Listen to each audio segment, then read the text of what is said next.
Berkontestasi itu ada yang menang, ya, ada yang kalah, terus kemudian kita memberikan penghormatan kepada pemenang untuk menyusun kabinetnya. Dan perlu ada kontrol. Saya kira berada di dalam pemerintahan maupun di luar pemerintahan sama-sama terhormatnya. Dan saya kira ini juga statement saya yang kesekian kali sebenarnya. Dulu pernah ada wawancara dari salah satu media juga, diulangi lagi beberapa kali, dan ini yang kalau seingat saya mungkin ketiga kali. Dan sekarang dengan TV One gitu. Oke, tapi kalau melihat ini sudah ada komunikasi pastinya dengan Ketua Umum Partai PDI Perjuangan kan? Karena kalau melihat kader PDIP ini kan tegak lurus dengan Bu Mega. Ya, kalau keputusan dari partai kan nanti akan diputuskan di dalam rakernas pada akhir bulan begitu. Tapi sebagai pribadi, sebagai kandidat, dan kemarin di acara halal bihalal dengan TPN kami menyampaikan sikap sebagai individu kandidat yang menyatakan saya tidak akan berada di dalam pemerintahan. Dan itu saya kira pendidikan yang baik untuk masyarakat. Ya, banyak respon yang kemudian muncul dari seluruh publik dunia, teman-teman di luar juga menyampaikan itu, oh, Mas kita sepakat, kader-kader partai di bawah juga menyampaikan, relawan juga menyampaikan begitu. Jadi menurut saya rasanya ini baik.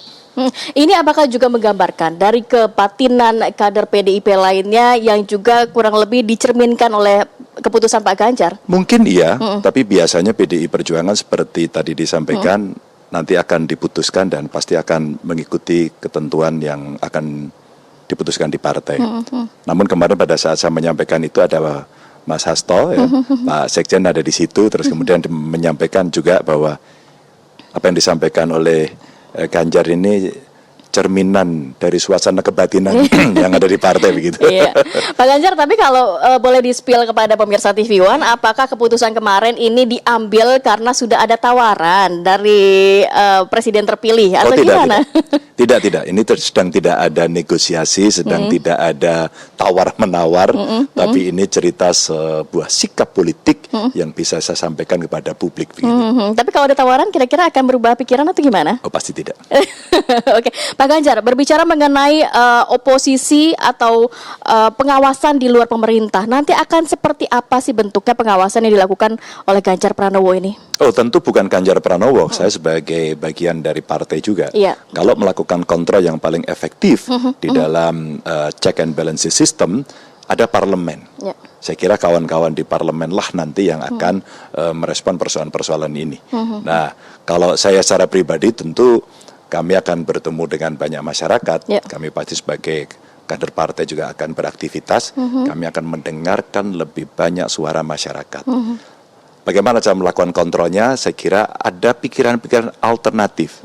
Satu, banyak orang bertanya, Pak Ganjar kalau melakukan kontrol seperti apa? Gampang saja. Coba program dulu yang ditawarkan, kira-kira dilaksanakan nggak? Nah, ketika dilaksanakan, bagaimana cara melaksanakan? Evaluasinya juga. Betul, governance-nya seperti apa, integritas seperti apa, apakah spirit anti KKN-nya berjalan atau tidak, publik bisa melakukan. Dan saya kira saya juga bertemu, berdiskusi dengan kawan-kawan masyarakat sipil, dan kita bisa menyampaikan secara bersama-sama. Inilah suara rakyat.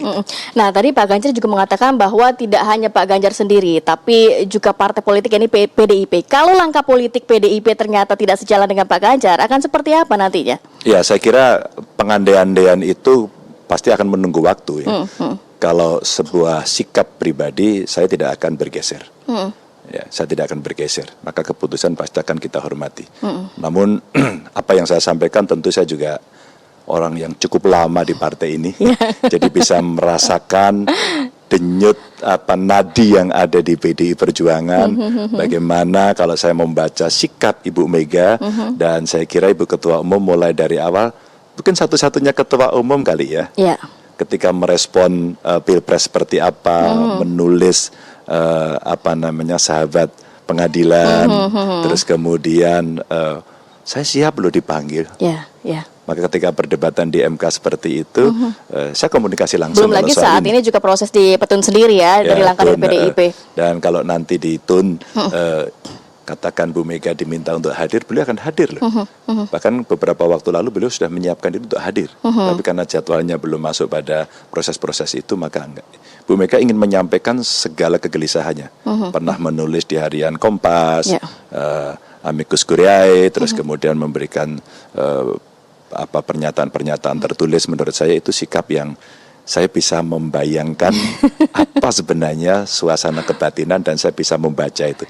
Insya Allah tidak keliru. Iya, suasana kebatinan ini juga selalu digaungkan begitu ya oleh kader-kader PDIP yang juga mencuat ke publik. Apakah faktor langkah Pak Ganjar menjadi oposisi, nantinya juga kita masih menunggu bagaimana langkah politik dari PDIP, ini karena check and balances mata atau memang ada faktor lain, contoh seperti pencalonan wapresnya? Oh tidak. Jadi kalau tidak ada hubungannya sama sekali. Jadi kalau kita mau berbicara soal sikap politik saya di luar pemerintahan, sebenarnya biasa saja kan. Dan apakah ada hubungannya dengan pencapresan? Tentu tidak cerita capres atau cawapresnya. Yeah. Kan pilihannya pilpres, bukan pilwapres. Okay. Pilihannya presiden. Jadi lembaga itu sebenarnya satu, satu. Jadi duit tunggal begitu ya. Maka yang akan kita kontrol nantinya bukan pada individunya, tapi bagaimana pemerintah ini bisa melaksanakan. Pemerintah itu ada menterinya sampai di bawah. Tentu pada kebijakan-kebijakan top leadernya, siapa presiden begitu. Jadi konteksnya sebenarnya di situ. Tapi sekali lagi lebih jauh dari situ adalah pendidikan politik. Bahwa kontestasi yang sudah berjalan, hasilnya sudah ditentukan dengan segala proses yang publik mencatat, pada ujungnya adalah bagaimana kita memberikan pendidikan politik. Tidak hanya sekedar ditransaksikan atau berebut kursi. Ya, Pak Ganjar, kalau berbicara mengenai ini nampaknya belum pelantikan dari presiden terpilih, tapi sudah banyak partai-partai politik yang berbondong-bondong ingin masuk koalisi Prabowo Gibran. Ya. Nantinya kalau PDIP berdiri sendiri sebagai oposisi, ini bisa apa jadinya? Bisa apa, Anda tinggal membaca sejarah. Pernah dalam periode 10 tahun, kebetulan saya ada di parlemen, saat ini di DPR, kami berada tidak di dalam pemerintahan dan sendirian. Dan sendirian. Jadi sudah berpengalaman di luar maupun di dalam pemerintahan ya Pak ya? Saya mengkonfirmasi pertanyaan ini, bahwa kami pernah itu, maka begini. Agak sulit menjelaskan ketika kamu belum pernah mengalami. Tapi ketika kamu pernah mengalami ini, maka kamu akan bisa melihat track record-nya dan apa yang terjadi. Lepas dari itu baik, buruk, sempurna, tidak sempurna, kami pernah melakukan itu. Kami partai yang pernah ditindas oleh negara, ya, 27 Juli masih ingat, reformasi berjalan, itu perjalanan sejarah yang kita tidak boleh lupa. Jas merah. Jangan sekali-kali meninggalkan sejarah. Nah, pada saat kemudian kami tidak di dalam pemerintahan, hasilnya ternyata bagus. Justru dipercaya oleh masyarakat. Akhirnya begitu. Maka kita harapkan, yuk kepercayaan masyarakat inilah yang mesti kita pegangkan, kita berikan contoh yang baik. Pak Ganjar, kalau misalnya itu sebagai langkah politik PDIP, oposisi. Tapi kalau misalnya ternyata PDIP mengambil langkah untuk masuk dalam koalisi, ada juga yang mengatakan nampaknya PDIP kalaupun masuk ke dalam koalisi ini rasanya seperti oposisi, masih menggigit juga dari dalam. Kalau Pak Ganjar menanggapi hal tersebut seperti terlalu apa? Spekulatif mengimajinasikan kita masuk dan akan menggigit itu. Dan terlalu menuduh. Enggak. Saya kira kalau sampai waktunya kita tunggu saja. Toh ini pelantikan presiden belum. Pasti pasangan terpilih sekarang sudah menyiapkan. Kita mengikuti juga dari TV One bagaimana diskusinya. Siapa mau bergabung, siapa tidak. Siapa yang kemudian malu-malu dan sebagainya. Biarkan saja publik melihat. Tapi keyakinan saya, publik pasti akan melihat hitam atau putih dalam sikap politik. Yang abu-abu pasti akan menjadi catatan publik.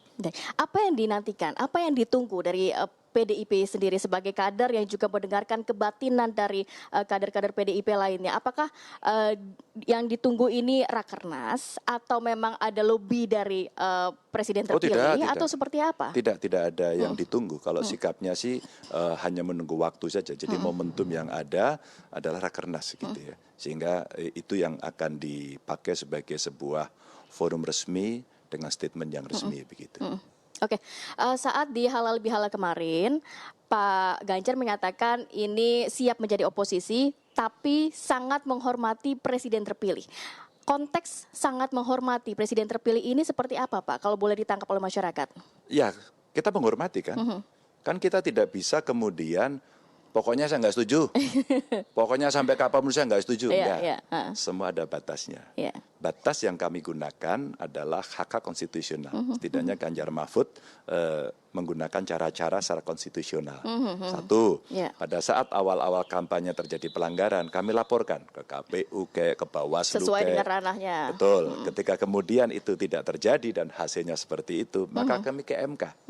MK adalah satu-satunya lembaga yang bisa kita pakai. Maka setelah itu putus, menurut saya selesai. Menurut saya selesai. Suka tidak suka, mau tidak mau, dengan segala catatannya. Dan publik akan melihat itu. Maka pada saat itulah saya sampaikan selamat pada saat di MK itu. Nah, proses inilah yang kemudian mesti ada ujungnya. Karena yang kita pikirkan kan tidak hanya sekedar siapa duduk di mana, tapi apa persoalan bangsa ini yang mau kita selesaikan. Bagaimana rupiah hari ini tertekan, bagaimana teman-teman di BI pasti lagi bekerja keras, bagaimana pangan kita yang makin hari kenapa impornya makin tinggi. Padahal dulu kita menginginkan impornya tidak ada atau dikurangi, produktivitas tinggi, on farm-nya bagus, terus kemudian off farm-nya juga makin produktif gitu kan, tidak ada korupsi, anti KKN, semuanya. Jadi masih banyak persoalan bangsa sebenarnya ya. Nah itu yang saya kira yang mesti kita pikirkan bersama.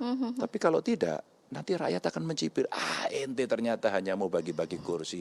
Kemarin pas berdebat kerasnya kayak begitu, sekarang aduh menunggu. Dan itu akan menjadi sesuatu yang memalukan. Baik, terakhir Pak Ganjar, mungkin harapannya seperti apa?